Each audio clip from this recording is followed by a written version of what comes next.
আলাইকুম আপু এন্ড ভাইয়ারা সবাই কেমন আছেন? আশা করছি সবাই ভালো আছেন। আলহামদুলিল্লাহ আমিও ভালো আছি। আর আপনাদের সাথে আছি আমি জান্নাতুল মাওয়া বাগেরহাট থেকে। রোজা রেখে বসে পড়েছি নারিকেল ছিলার জন্য। আর নারিকেল ছিলতে কিন্তু অনেক কষ্ট, বাট তবুও তো খেতে ইচ্ছে করলে সেটা কি আর কষ্ট মানে বলেন তো?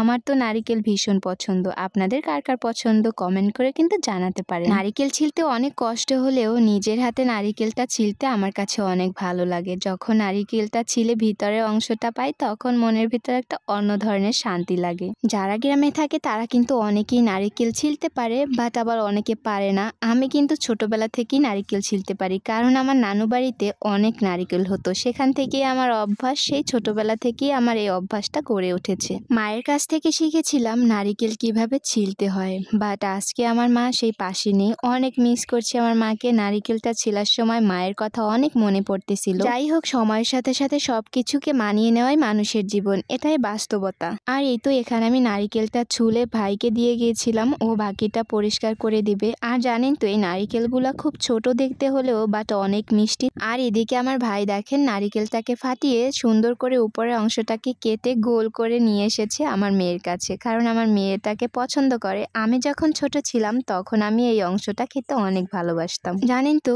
জীবনে কিছু সময় মুহূর্ত যেগুলো হয়তো কোনোদিনও ভোলার না, আর এই সময়গুলো যখন যেখানে বসে ঘটেছে সেখানে আসলে দেখবেন মনের ভিতরে একটা টান লেগে যায়, সবকিছু মনে পড়ে যায়। অদ্ভুত একটা মায়ার কাজ করে, বুকের ভিতরে ধক ধক করে ওঠে। যদি সেই মানুষগুলো পাশে না থাকে তখন সেটা আরো কষ্টদায়ক। আমি মনে করি মেয়ে হয়ে জন্ম নেওয়াটা ভাগ্যের ব্যাপার, বাট এই ভাগ্যটাকে ভালো করার জন্য দরকার কাদের জানেন? সেটা হচ্ছে বাবা মার সাপোর্ট, বাবা মার ভালোবাসা, বাবা মাকে পাশে পাওয়া। কিন্তু যখন মেয়েদের জীবনে এগুলো কিছুই না থাকে তখন জীবনটা বিষণ্ণ হয়ে যায়। তবুও তো মেয়েদেরকে বাঁচতে হয়, বাট বাঁচার জন্য করতে হয় অনেকটা লড়াই। সে জীবনটা হয়ে ওঠে লড়াই ক্ষেত্রের মতো। আর এই লড়াইয়ের পাশে যদি আপনি একজন ভালো জীবন পার্টনার খুঁজে পান তাহলে বাকি পথটা অনেক সহজ হয়ে যাবে, জীবনটা অনেক রঙিন হয়ে যাবে।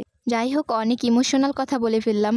আর এখানে আমার মেয়ে দেখেন ঘুম থেকে উঠে পড়েছে ইফতারির আগে তাকে একটু খাবার খাইয়ে নিচ্ছিলাম, যেহেতু আমাকে একটু যেন কম ডিস্টার্ব করে সেই জন্য। আর এরপরে হচ্ছে রোজা ভাঙার পরে আমি আমার পছন্দের খাবার চাপটি আর নারিকেল গুড় নিয়ে বসে পড়েছি। আমার এই খাবারটা অনেক ভালো লাগে, বাট শহরে বসে এরকম খাওয়া হয় না, গ্রামে আসলেই খাওয়া হয়। আর শহরে তো বেশি একটা নারিকেল খুঁজে পাওয়া যায় না, পেলেও অনেক দাম থাকে। তার থেকে ইম্পর্টেন্ট হলো ঝোলা গুড়টা একদম অরিজিনাল পাওয়া যায় না। গ্রামের ঝোলা গুড়টা একদম অরিজিনাল থাকে, সেজন্য অনেক ভালো লাগে খেতে। আর এই তো দেখেন এখানে গুড় উঠাচ্ছিলাম চামিচ দিয়ে, বাট চামিচে আটকে ছিল। এতটাই অরিজিনাল আর পিওর গুড় ছিল, একদম আঠালো টাইপের।